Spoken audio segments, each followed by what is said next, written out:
Se nkunu sodi u nikkonvinċu fl-Ewropa sabiex naraw solidarjetà reali fost il-pajjiżi tal-Unjoni Ewropea fl-immigrazzjoni irregolari għal ġid tal-Maltin li issa ilhom iġorru l-piż. Hekk qal il-kap tal-Partit Nazzjonalista Adrian Delija waqt summit virtwali tal-Partit Popolari Ewropew li matulu saret diskussjoni dwar diversi temi bit-tema ewlenija tkun l-immigrazzjoni. Adrian Delija qal li l-Partit Nazzjonalista jemmen fil-valur tal-ħajja tant li huwa valur imniżżel fl-istatut il-ġdid tal-partit. Huwa saħaq li quddiem l-immigrazzjoni irregolari għandna nuru ħniena ma' min ikun fil-periklu, għandna nkunu ibsin ma' dawk li m'għandhomx dritt tal-ażil u fuq kollox ħorox ma' traffikanti tal-bnedmin li qegħdin jiggwadanjaw minn fuq id-dbatijiet tal-persuni.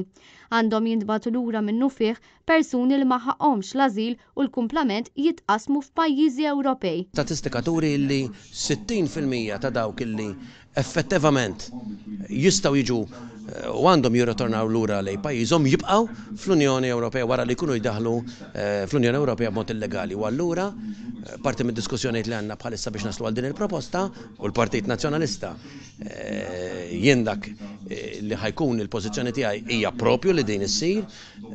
Diġà wkoll Roberta ħadet dik il-pożizzjoni, anzi qed tipprova twassal il-pajjiżi oħrajn biex jaslu għaliha, ħalli bl-iktar mod effiċjenti, effikaċi u fil-ħin dawk li m'għandhomx id-dritt li jibqgħu fl-Unjoni Ewropea inkluż Malta allura jirritornaw lejn pajjiżhom. Huwa qal li jekk kif il-Kummissjoni Ewropea ppubblikat il-proposti tagħha għandu jkun hemm responsabilità u solidarjetà reali Ewropea, speċjalment policy soda għal dawk li ma jingħatawx l-ażil biex ikunu protetti aħjar dawk li ġenwinament jeħtieġuha u jkunu salvagwardjati il-ħajjiet. Adrian Delija qal li pajjiżna qed iġorr piżijiet finanzjarji kbar relatati mal-immigrazzjoni u l-popolazzjoni.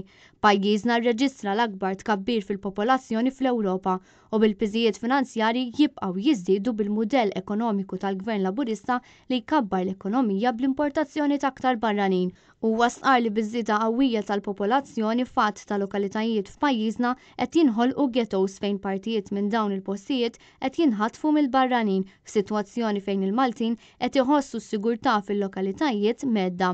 Adrian Delija qal li l-Partit Nazzjonalista jinsab lest li jagħmel il-parti tiegħu biex nerġgħu nsaħħu r-reputazzjoni, nuru u nipperswadu li l-piż tal-immigrazzjoni irregolari ma nistgħux inġorruh weħedna.